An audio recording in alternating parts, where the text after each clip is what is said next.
pada umroh yang sangat berbahagia, yang penuh kata baik orang-orang, yang mana begitu terbenam di kata orang-orang dari bulan yang sangat mulia, yakni bulan Ramadan. Jamaah yang mulia, kepergian Ramadan bukanlah suatu hal yang perlu kita tangisi. Karena betul istilah ulama Al-Habib Abdullah Al-Haddad, jangan engkau tumpahkan air matamu atas kepergiannya Ramadan, karena Ramadan itu pasti akan kembali. Namun yang perlu kita tangisi, yang kita khawatirkan adalah ketika Ramadan itu kembali, pada saat itu kita tiada lagi. Waktu Ramadan ke depan datang terus belai, mungkin kita hanali di bak saatnya. Karena bakal ajal kita ada dalam tangan Allah. Kita hana terujak baca, malaikat maut tersebut datang kepada kita memisahkan ruh dan jasad kita. Maka jamaah yang mulia, senantiasa kita berdoa kepada Allah agar Allah bersampo kembali kita kepada Ramadan yang akan datang. Dan juga dia berdoa kepada Allah agar Allah menerima puasa yang telah kita lakukan, salat tarawih yang telah kita dirikan, Al-Quran yang telah kita tadarus, agar Allah menerima bantu amal kita. Dalam kitab Lataiful Ma'arif karangan Ibnu Rajab Al-Hambali, beliau menuliskan bahawa orang-orang salafus salih, orang-orang awal 60 segala Ramadan selalu berdoa kepada Allah agar Allah bersampo dalam Ramadan tersebut. Dan 6 bulan setelah Ramadan juga berdoa kepada Allah selama 6 bulan lebih lama, mulai daripada bulan Syawal hingga seterusnya, berdoa kepada Allah agar Allah menerima amalan-amalan yang telah mereka laksanakan ketika bulan Ramadan. Jamaah yang mulia, uranya merupakan urang maghfirah yang begitu besar daripada Allah. Uranya merupakan urang keampunan. Sebagaimana dalam sabda mafhum hadis Ibnu Rasulullah, "Idza shamu syahrahu wa kharaju ila 'aidihim, fayaqulu Allah Ta'ala, ya malaikati, kullu 'amil yatlubu ajrahu wa 'ibadil ladzina shamu syahrahu wa kharaju ila 'aidihim yatlubuna ujurahum. Ishhadu anni qad ghafartu lahum." Beliau Rasulullah dalam satu mafhum hadis, apabila hamba-hamba Allah, umat baginda Rasulullah sallallahu alaihi wasallam melaksanakan puasa di bulan Ramadan, mereka keluar melaksanakan salat Id, maka Allah berkata kepada para malaikat, wahai malaikatku, setiap orang yang bekerja itu tentu perlu kepada upahnya. Mereka menginginkan kepada ganjaran. Dan hamba-hambaku, mereka yang telah berpuasa, melaksanakan sholat tarawih, menahan lapar di siang hari, dan mereka keluar untuk melaksanakan sholat Id pada hari ini, mereka semua telah saya ampuni, wahai mereka. Diuranya merupakan urang keampunan yang begitu besar daripada Allah Subhanahu wa Ta'ala. Ya, seandainya kita kadang katanya, malaikat susun sampai terulangan menyaksikan kita yang dalam masjid, sambil mereka berkata, irji'u ila manazilikum qad buddilat sayi'atukum bil hasanah. Kembalilah kalian ke rumah-rumah kalian, sungguh kejahatan, keburukan kalian telah Allah ganti dengan kebaikan-kebaikan. Maka urangnya merupakan urang maghfirah yang besar daripada Allah Subhanahu wa Ta'ala. Kemudian jamaah yang mulia, hari raya Idul Fitri adalah hari Id, kembali fitri kepada fitrah kesucian. Hari raya Idul Fitri adalah hari kemenangan. Kemenangan bagi siapa?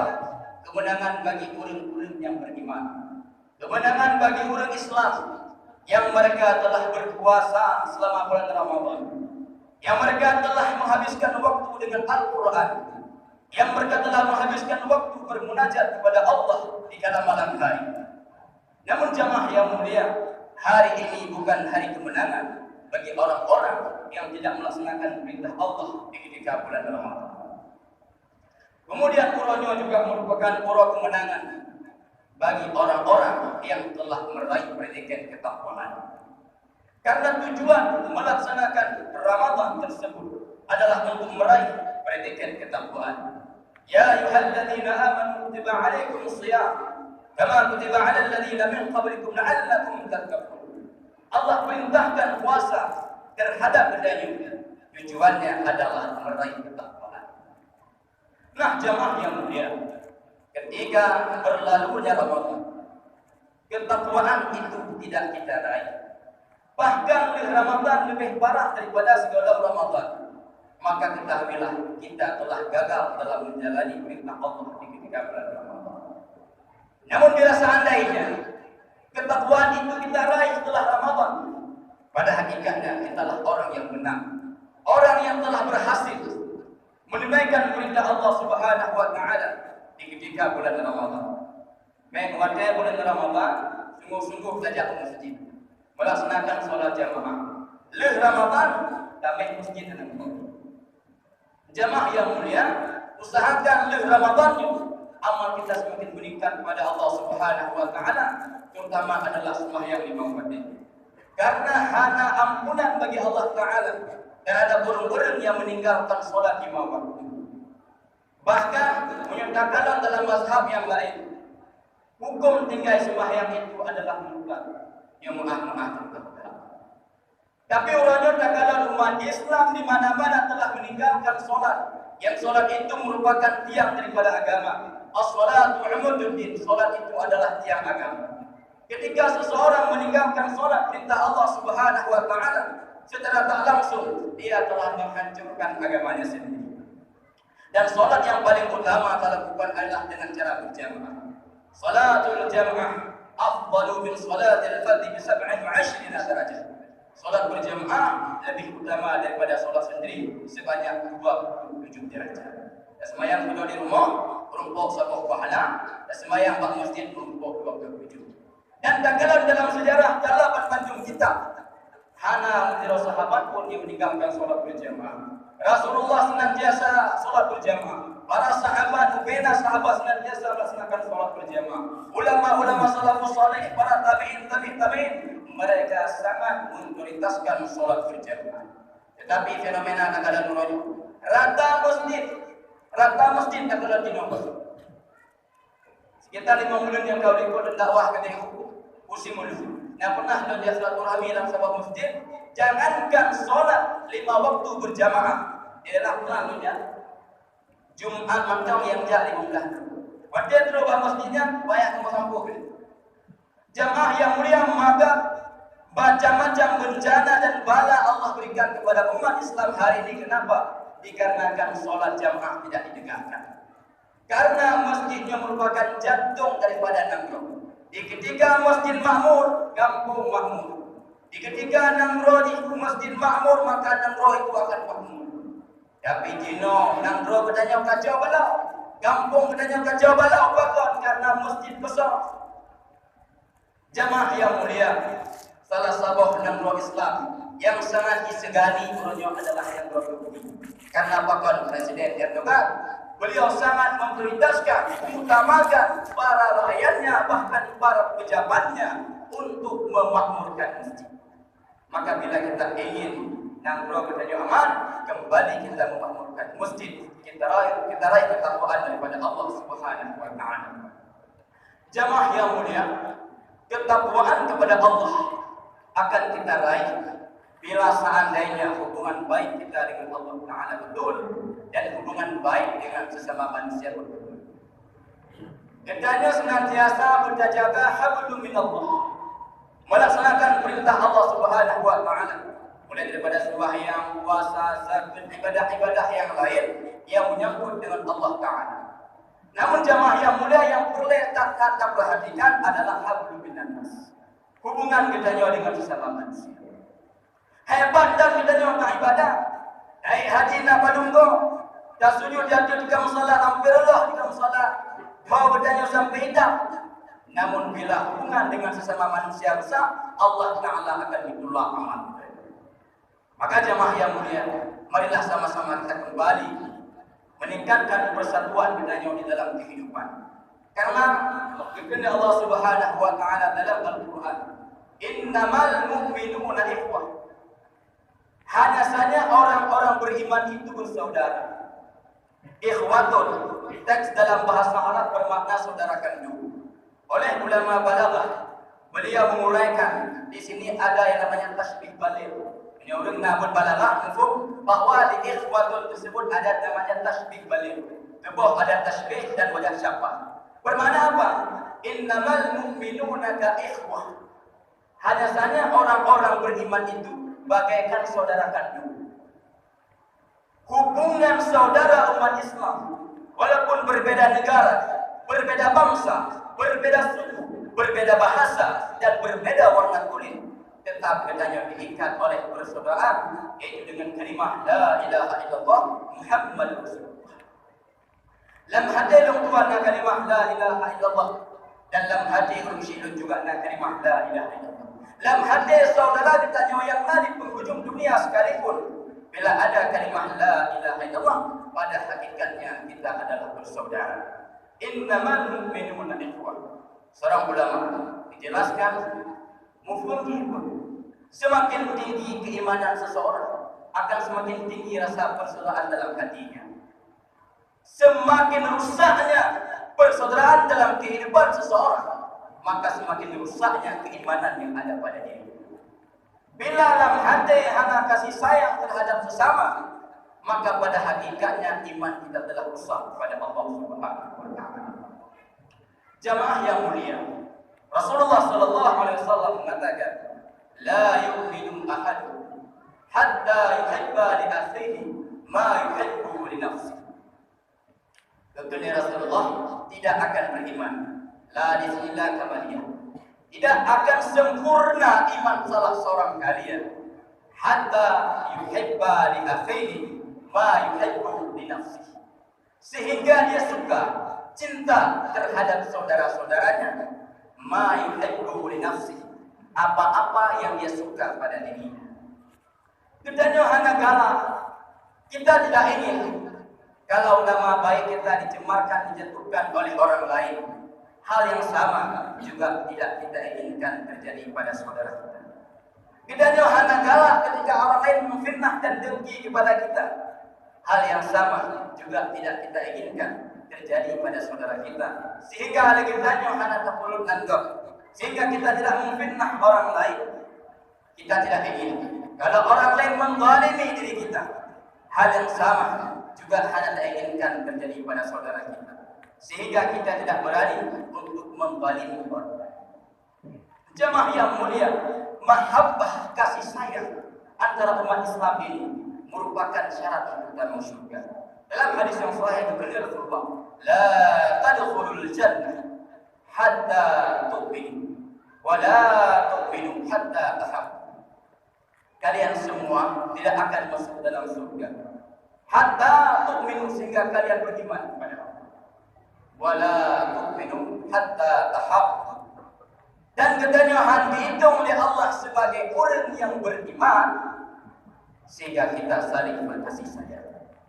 Natijahnya itu orang yang diberi tiket tamu dalam surga oleh Allah Subhanahu wa taala adalah orang-orang yang hatinya ada perasaan kasih sayang terhadap sesama. Dan orang yang ada kasih sayang itulah hakikatnya orang beriman. Jamaah yang mulia, maka oleh sebab itu, mari kita bantu saudara-saudara kita yang lemah, bantu saudara-saudara kita untuk pada bantuan kita. Karena bila kita bantu kau, Allah Taala akan membantu kita. Selama kita tidak membantu orang lain, maka selama itulah Allah akan menolong seseorang tersebut. Kemudian dalam kehidupannya, kitanya dalam bermasyarakat, kitanya dalam kehidupan, tentu manusia ini tidak terlepas daripada kesalahan, tidak terlepas daripada kekurangan-kekurangan. Dengan karunia Allah dan rahmat Allah lah, Allah tutup aib dan Tuhan, sehingga non jedong di hadapan kursi itu. Menancit orang silon yang ada hadapan itu juga ada kesalahan dan kesilapan. Allah tutup kurban-kurban kita. Allah tutup aib-aib kita. Seandainya Allah membuka aib, Seandainya Allah kebuka aib katanya bantu. Jangankan untuk daduk yang lagi nyerupa sama-sama, jangankan untuk berhadapan muka dan debit dari rumahan tadi. Karena apa? Karena kita punya kekurangan. Selain daripada Rasul, selain daripada Nabi, semuanya itu ada kekurangan dan kekhilafan. Maka oleh sebab itu marilah sama-sama kita melihat kebaikan-kebaikan saudara kita. Jangan kita lihat keburukan-keburukan dan kekurangan-kekurangan. Bila pun kita nyona sekurang kebaikan, saboh mantap keburukan yang kita lakukan. Dan saudara kita mempunyai 99 keburukan, hanya saja satu kebaikan yang dia lakukan. Maka lihatlah kebaikan yang ada pada orang lain, walaupun hanya satu, dan lihatlah keburukan yang ada pada diri kita. Jamaah yang mulia, kenapa? Dikarenakan mungkin walaupun kita nyolehkan kebaikan kita lakukan, tetapi pernah kita melakukan satu keburukan. Dengan keburukan itulah datangnya murka Allah Ta'ala. Dan bila datang murka Allah Ta'ala, tidak ada tempat yang layak bagi orang tersebut melainkan neraka. Sedemikian juga, mungkin saudara katanya cukup dajai keburukan yang dia lakukan, namun dia mempunyai satu kebaikan. Siapa tahu kebaikan itulah Allah pandang, Allah ridha, dan tidak ada balasan yang layak bagi orang-orang yang mendapatkan ridha Allah Ta'ala melainkan surga daripada Allah Subhanahu wa Ta'ala. Dalam kehidupan kita hanya meremehkan kebaikan-kebaikan orang lain. Lihatlah kebaikan-kebaikan saudara kita. Kemudian jamaah yang mulia, jagalah lisan kita daripada membicarakan keburukan-keburukan saudara kita. Kenapa kan? Dosa riba, ya dosa yang sangat berat. Bila gendanya anak buku dosa berhubungan dengan Allah Ta'ala, cukup kita memohon ampun kepada Allah Ta'ala. Namun dosa taubat orang lain, Allah tidak akan mengampuni dosa ubat, melainkan kita nyatakan ampun bak orang yang kata ubat. Sehingga Rasulullah katanya para sahabat, wahai sahabat-sahabatku, tahukah kalian orang-orang yang akan bangkrut kelak di hari akhirat? Maka para sahabat pun mengatakan, Allah wa Rasuluhu a'lam, Allah dan Rasulnya maha yang mengetahui. Maka kepada Rasulullah, orang yang bangkrut adalah orang yang ketika di dunia dia banyak amal, dia melaksanakan sholat, melaksanakan puasa, pergi ke Baitullah, melaksanakan haji, dia bersedekah, namun lisannya tidak dia jaga, selalu membicarakan keburukan-keburukan orang lain. Kelak ada hari akhirat, orang yang kata ubat legendanya akan menuntut kepada Allah Subhanahu wa Ta'ala, dan ubena amal-amal kebaikan bedanya akan Allah berikan kepada orang yang telah kita ribah, kepada orang yang telah kita ubah. Bila bedanya hanya kebaikan, maka Allah akan menimpakan dosa orang yang taubatnya kepada kita. Inilah orang-orang yang merugi kelak di hari akhirat. Dalam sahabat kita belum baca sebuah hadis yang sangat mengerikan. Kepada Rasulullah yang mafhum, lamma urija bi maratu bi qaumin lahum adfarun min nuhasin yahmishuna wujuhahum masturah. Ketika aku Isra Mi'raj kepada Rasulullah, dan kalau nasabah kau yang kaum tersebut mempunyai kuku yang terbuat daripada tembaga, yahmishuna wujuhahum masturah, mereka mencakar-cakar wajahnya sendiri, mencakar-cakar dadanya sendiri sehingga berdarah-darah. Rasulullah bertanya kepada Jibril, man haula ya Jibril? Siapa mereka itu wahai Jibril? Kata Jibril, haulai alladzina ya'kuluna luhman nas. Luhman nas. Mereka adalah orang-orang yang telah memakan daging manusia. Seorang yang pajuh daging manusia, orang yang membicarakan aib dan keburukan-keburukan orang lain, wa yaqa'una a'radahum, dan mereka menjatuhkan nama baik orang lain. Terkadang kita ingin mendapatkan jabatan, popularitas dan sebagainya, sehingga kita jatuhkan orang lain untuk mendapatkan jabatan tersebut. Maka jamaah yang mulia, orang tersebut akan Allah azab, Allah jadikan kukunya terbuat daripada tembaga, sehingga dia akan mencabik-cabik dirinya dengan kuku dia sendiri. Jamaah yang mulia, maka sangat berbahaya dosa menggibah dan membuka aib orang lain. Akan tetapi ada beberapa tempat dalam kitab Al-Azkar karangan Imam Nawawi, nambah tempat nana buah perkara yang jin bedanya terang-terangan. Bukan, adapun kita bicarakan keburukan tersebut. Di antaranya adalah ayyatuna mujahran bil fisq. Seseorang yang menampakkan kemaksiatan.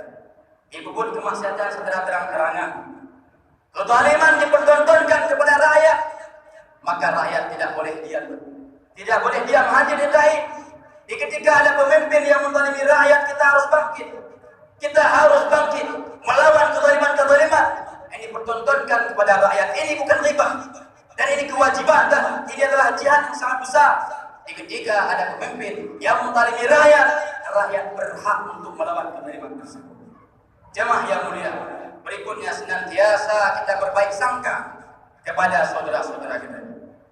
Usahakan walaupun itu keburukan, kita takwilkan, kita alihkan kepada kebaikan-kebaikan. Betul ya, ulama Al-Imam Tariqah Abu Hasan Asy-Syadzali betul ya, in aradta an tuwaffaqa lis-salamah min kulli su' fatrukil dhanna sayyi'ah. Bila kamu ingin selamat daripada keburukan-keburukan, maka jangan pernah berburuk sangka kepada orang lain. Wa in aradta an tuwaffaqa li islahi 'aibi nafsika fatrukit tajassus 'ala 'uyubin nas. Bila kamu ingin Allah memperbaiki keburukan-keburukan kamu, bila dia ingin Allah tutup aib kedanya, bila dia ingin Allah tutup keburukan kedanya, maka fatrukit tajassus, hindarilah, tinggalkanlah tajassus, mencari kesalahan orang lain. Kenapa kan? Tajassus, mencari kesalahan orang lain, merupakan syu'abun bin nifaq, cabang daripada kemunafikan. Dan berbaik sangka betul oleh Abu Hasan Asy-Syadzali merupakan cabang daripada keimanan. La yasdumu 'abdun 'abdan fid dunya illa sadrahullahu yawmal qiyamah. Tidaklah seorang hamba menutup aib saudaranya ketika di dunia, melainkan Allah akan tutup aib tersebut di hari akhirat. Lagi dah pegah bunuh bantum kita ni mana keburukan. Sekecil apapun keburukan yang kita lakukan, kejahatan yang telah kita laksanakan, Allah akan mempertontonkan kepada seluruh manusia kelak di hari akhirat. Di sinalah katanya akan menyesal dan malai terhadap dosa yang telah kita laksanakan. Namun orang yang menjaga lisannya daripada membicarakan keburukan orang lain, menutup aib-aib kaum lain, maka Allah akan tutup aibnya. Namun bila seandainya kita buka aib orang lain, maka Allah akan buka aib katanya. Allah akan kumalai katanya. Bahkan segala tawa urul akhirat di dunia akan kumalai urul yang membuka aib orang lain. Allahu Akbar, Allahu Akbar, walillahil hamd. Jamaah yang mulia, adil fitri, kita kembali kepada fitrah, kesucian hati kita daripada dengki, hasad terhadap saudara kita. Kedengkian sangat berbahaya. Rasulullah berpesan, iyyakum wal hasada, fa innal hasada ya'kulul hasanat kama ta'kulun narul hatab. Berhati-hatilah, waspadailah terhadap dengki. Kenapa? Dikarenakan dengki dapat memakan, menghapus kebaikan-kebaikan yang pernah kita lakukan. Sebagaimana api memakan kayu bakar.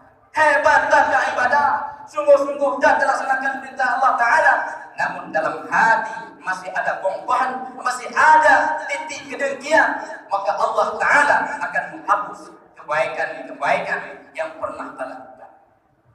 Jemaah yang mulia, dengki itu definisinya sangat singkat, SMS. Senang melihat orang lain susah, susah melihat orang lain senang. Kau senang kita nyoklah, kau susah kita nyoklah, senang. Itulah dengki. Ika belum ada kita nyok sakit ulai. Ika pedang rumah kita nyok sakit. Orang lain belum memborga kita nyok yang suruh. Orang lain yang belum buka kita nyok yang hidup di mak menampu. Orang lain berbuat jabatan kita yang stres. Ini adalah dengki. Sehingga dengkinya sumber ada kala dikarenakan jabatan, ada kala dikarenakan harta. Bahkan dengki itu juga muncul dikarenakan ilmu. Ketika orang lain punya ilmu, kita dengki kepada orang tersebut sehingga kita menjatuhkan nama baiknya. Jemaah yang mulia, dan dengki tersebut tidak pandang bulu, kepada siapapun timbul penyakit hati tetap akan hidup, walaupun kepada orang alim sekalipun, walaupun kepada orang berilmu sekalipun, kedengkian itu tetap ada. Di antara bukti kedengkian yang dilakukan oleh seseorang adalah dia membicarakan keburukan orang lain, memprovokasi orang-orang lain untuk menjelek-jelekkan seseorang. Jamaah yang mulia, penyakit dengki cukup bahaya dan cukup halus. Lebih sabuk contoh. Dadanya adalah jauh belang. Belang dadanya ibaju itu. Habis pada ibaju itu. Merasa dalam hati pecah, bengek dalam hati. Palak dalam hati. Buatnya tahu, belum tahu. Tak kadang belanggap binaji menjadi itu. Dimoh dalam hati rakarna. Maka kadang belanggap payah kau menjadi itu. Tenang hati jatuh. Kau fikir betul jadi itu. Belang-belang menjadi itu. Nyadeng kiji. Man pulau na program dalam hati tak perlu rumah nyaji berangkat. Jamaah yang mulia, dengki penyakit hati yang harus diampun oleh Allah Taala bila ada yang hendak betul-betul kita bertobat kepada Allah Subhanahu wa taala. Jamaah yang mulia, lagi maaf menyebut juga Allah. Kemudian dalam kehidupan kita, marilah sama-sama kita menghargai orang. Karena orang yang beriman itu senantiasa dia saling menghargai, terutama adalah dalam perbedaan. Allah Subhanahu wa taala menciptakan manusia dalam bentuk yang sama. Sama-sama kita nyona jarum. Sama-sama kita nyona kaki. Sama-sama kita nyona mata. Nah hidung na hidung. Dan sama-sama lah mulai kita nyona maaf tegap berpegang namanya. Tetapi isi daripada otak itu tidak sama. Itulah memori yang dalam mulai kita nyona sama memori ini. Tetapi isi daripada memori itu tidak sama. Pemikiran manusia berbeda-beda. Maka jemaah yang mulia adalah yang dinamakan dengan istilah ataupun kontroversi. Terutama kita juga menghargai perbedaan dalam perkara agama, dalam perkara fikih, dalam perkara furu'iyah, cabang-cabang agama. Dalam sebuah kitab karangan Syekhul Hadis Syekh Zakaria Al-Kandahlawi, nah pernah beliau baca Rasulullah sallallahu alaihi wasallam pernah berdoa kepada Allah. Lihat beliau. Yang pertama, ya Allah, jangan engkau matikan umatku dalam keadaan kelaparan. Allah menerima doa Rasulullah. Ya Allah, jangan engkau kalahkan umatku dengan musuh-musuh mereka. Allah terima doa Rasulullah. Ya Allah, jangan engkau jadikan perbedaan di kalangan umatku. Allah tidak menerima. Dalam artian perbedaan itu tetap akan terjadi sejak zaman Rasulullah sampai dunia ini kiamat. Maka jamaah yang mulia, jangankan di kalangan kita, di kalangan para sahabat Nabi yang masa mereka sangat dekat dengan Rasulullah pun ada ikhtilaf kontroversi. Ketika dalam kitab Hayatus Sahabah diceritakan, ketika perang Ahzab, waktu perang Ahzab, Rasulullah mengirim delegasi, mengirim pasukan ke Bani Quraidah. Sebelum sahabat berangkat, Rasulullah berpesan, la yusalliyanna ahadukum al-'asra illa fi Bani Quraidah. Kalian jangan melaksanakan salat asar kecuali setelah sampai ke Bani Quraidah. Maka para sahabat pun mereka berangkat. Di tengah-tengah perjalanan, tiba-tiba ditambahlah waktu asar. Masuk waktu asar. Maka pada saat itu para sahabat terbelah menjadi dua firqah, dua kelompok. Satu kelompok mereka tidak ingin melanjutkan perjalanan. Mereka ingin melaksanakan sholat asar di dalam perjalanan. Namun kubu yang lain, kelompok yang lain, mereka tidak ingin berhenti, tetap ingin melanjutkan perjalanan. Kenapa? Karena pesan Rasulullah, la yusalliyanna ahadukum al-'asra illa fi Bani Quraidah. Baik sembahyang asar kecuali setelah sampai ke Bani Quraidah. Namun kedua kelompok daripada sahabat ini punya argumen, punya dalil, punya pegangan. Yang sahabat melaksanakan sholat asal buat dia kayak mau juga punya dalil. Karena pernah sahabat kita jawab Rasulullah, wahai Rasulullah, ayyul a'mal afdal? Apakah amal yang paling utama? Maka Rasulullah menjawab, sholat di awal waktu. Tidak dalil, dia punya argumen. Maka jamaah yang mulia, mereka setelah itu melanjutkan perjalanan, setelah sampai di Bani Quraidah dan kembali kepada Rasulullah, mereka menceritakan kejadian tersebut. Maka Rasulullah Sallallahu Alaihi Wasallam hanya berikan komentar sedikit pun. Rasulullah hanya tersenyum. Rasulullah tidak menyalahkan yang satu dan tidak menyalahkan yang lain. Dalam artian perbedaan di kalangan para sahabat itu ada. Juga di kalangan para ulama. Sehingga terbentuklah beberapa mazhab. Di antara mazhab tersebut beberapa mazhab yang diakui dan yang harus kita amalkan. Di antaranya adalah mazhab Abu Hanifah, walaupun tidak seorang tabi'in. Ada yang namanya mazhab Malik, ada yang namanya mazhab Syafi'i, ada yang namanya mazhab Hambali. Jamaah yang mulia, Imam Malik guru daripada Imam Syafi'i.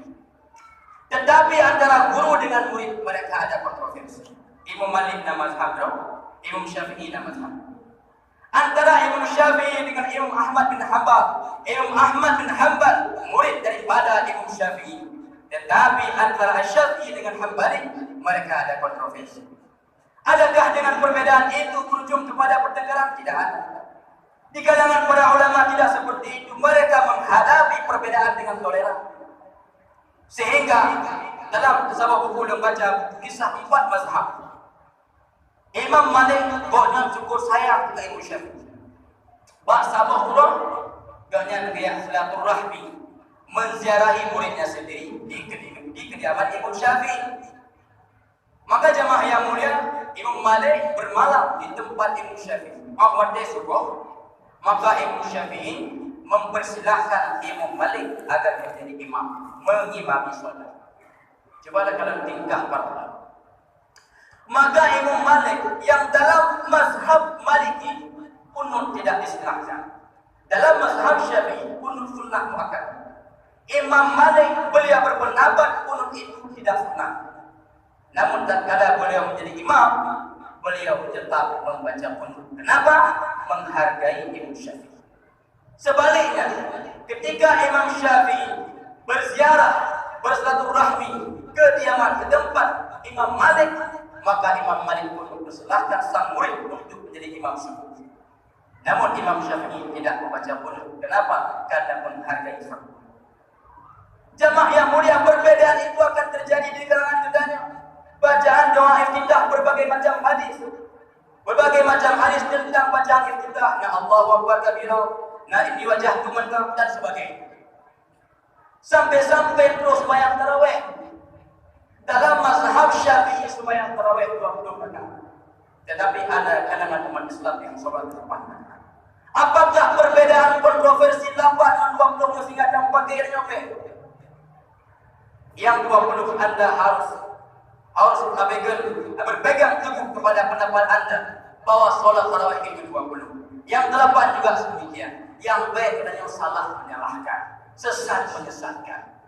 Gaduh dapat imam 8 man wablo raya kuburin tinggal mayang maribe berjuda anak sabarah ini.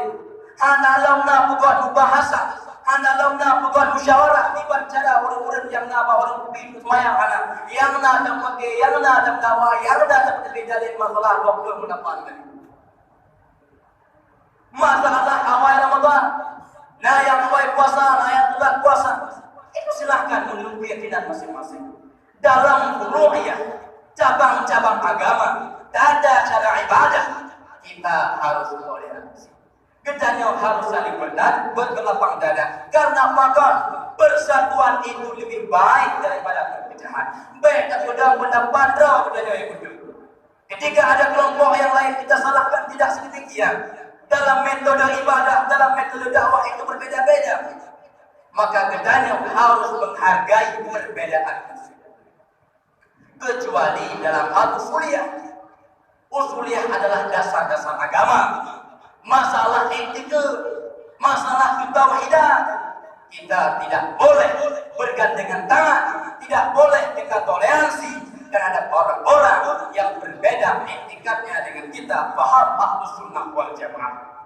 Kita hanya hadir toleran terhadap orang-orang yang mereka paham mujassimah, mengatakan Allah punya bentuk layaknya bentuk manusia. Kita tidak bisa. Ketika ada kelompok ijabah tempat dan yang pegang rumah yang berwarna wajib, kita tidak bisa bertoleransi dengan mereka. Jamaah yang mulia, maka oleh sebab itu jangan mudah bisa kita menyalahkan orang lain. Ketika ada perkara-perkara, permasalahan-permasalahan yang mantap dalam jelas tentang perkara tersebut, mari kita bertabayun, mari kita berdialog, kita buka komunikasi. Baik kita yang saling caci maki, kelompoknya caci gede, kelompoknya caci gede, sehingga terjadi perpecahan di kalangan kita. Bila perpecahan itu wujud, maka jamaah yang mulia, Allah akan mencabut rahmat daripada kehidupan kita. Allahu Akbar, Allahu Akbar, Allahu Akbar, walillahil hamd. Dan berikutnya juga kita harus berlapang dada perbedaan di dalam berpolitik. Jamaah yang mulia, dalam perkara agama kita harus toleran, dan dalam perkara politik juga sedemikian. Berbeda pilihan itu wajar. Di dalam berpolitik berbeda pilihan itu wajar. Baik gara-gara bedanya berbeda pilihan sehingga kamu pakai manusia, jika kamu pakai mau tetangga, apalagi bedanya baru-barunya kita berdua ikut ban-ban kita rayakan pesta demokrasi.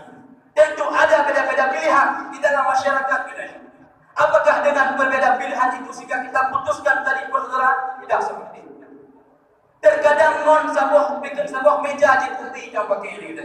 Padahal awaknya tinggal presiden, awaknya tinggal ketua dewan, musabah pula putih ayat bayi ini. Gara-gara beda pilihan masyarakat tetangga yang pakai. Awaknya meninggal kita anak yang terus awaknya ya kemana masyarakat yang semayang anak. Yang peduli kepada kita adalah tetangga kita. Mari kita saling memaafkan, mari saling berlapang dada terhadap perbedaan yang telah terjadi dalam kehidupan kita. Jamaah yang mulia, dalam kehidupan kita tidak hidup sendiri. Kita butuh kepada orang lain. Al-mu'min lil mu'min kal bunyan yashuddu ba'duhu ba'dan, kata Rasulullah. Orang beriman dengan sesamanya kal bunyan, bagaikan bangunan yang kokoh. Yang dalam masjidnya bangunan yang luar biasa, yang megah, yang hebat. Apakah bangunan ini hanya mengandalkan batu karang saja? Tidak. Apakah hanya mengandalkan batu kerikil saja? Tidak. Apakah hanya mengandalkan semen atau besi saja? Tidak. Tetapi ketika berpadu alat baku bangunan, mulai daripada batu karang, batu kerikil, semen, kayu, bahkan musnah sampai kawat yang paling lembut dan kecil, dia punya andil untuk terbangunnya sebuah bangunan yang kokoh. Di dalam bermasyarakat juga sedemikian. Tidak bisa kita mengandalkan orang hebat saja, mengandalkan orang-orang kaya saja, mengandalkan orang-orang pandai saja. Tetapi kita butuh kepada orang lain yang lemah, butuh kepada orang lain yang miskin, butuh kepada orang lain yang bodoh, yang terkadang dipandang sampah dalam masyarakat. Jemaah yang mulia, mari kita bersama-sama membangun masyarakat kita, membangun desa kita, negeri kita. Kita tingkatkan persaudaraan di antara kita. Jemaah yang mulia, butiran nasi yang dalam piring kita, yang terhidang di atas meja makan kita, di balik butiran nasi itu ada ribuan bahkan jutaan pengorbanan orang lain. Mulai daripada orang yang jauh, orang yang mula-mula, orang yang mula pada, orang yang tua pada, yang tahu pada.